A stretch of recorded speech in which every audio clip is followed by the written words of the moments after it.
Ngayong napakainit ang panahon, nagbabala ang DOH na posibleng maka-heat stroke ang init sa loob ng nakaparadang sasakyan. Ang mga paraan para mabilis na mapalamig ang loob ng inyong sasakyan, alamin sa pagtutok ni Victoria Tula.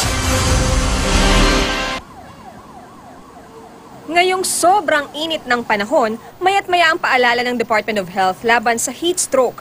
Pero alam nyo bang maging sa loob ng kotse, maaari kayong tamaan nito?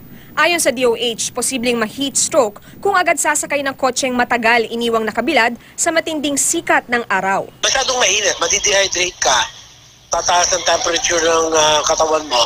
So para ka rin nakabilad sa araw. Nagkaka-heat stroke kapag umaabot ang temperatura ng katawan sa 41 degrees Celsius mula sa normal na 37 degrees Celsius. Pero bukod sa init, delikado rin daw ang mga kemikal sa loob ng sasakyang nabilad sa araw.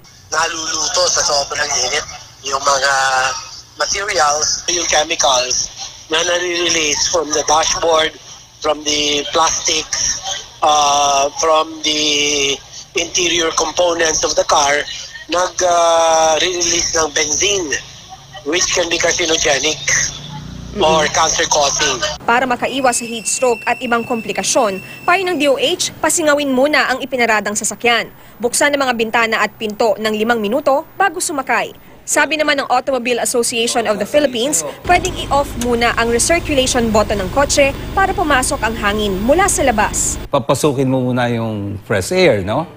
Dahil nakulong yung air sa loob tapos uminit na uminit But only for a few minutes and then after that, ikuan mo na yung nagsisirculate na. No? Para palamig ng palamig. Hanggat maaari, iparada ang kotse sa basement.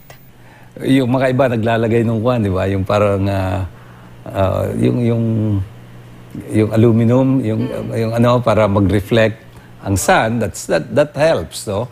Para makaiwas sa heat stroke, paalala ng Department of Health, ugaling uminom ng 8 hanggang 12 baso ng tubig araw-araw. Paunang Lunes naman daw ang pagbubuhos ng tubig sa taong na heat stroke o kaya ay paglalagay ng yelo sa kanyang ulo, leeg, kilikili at singit. Delikado ang heat stroke dahil pwedeng magkaroon ng multiple organ failure at kalaunay ikamatay. Kabilang sa mga sintomas nito ang pagkahilo at kawalan ng malay. Victoria Tulad, Nakatutok, 24 Oras.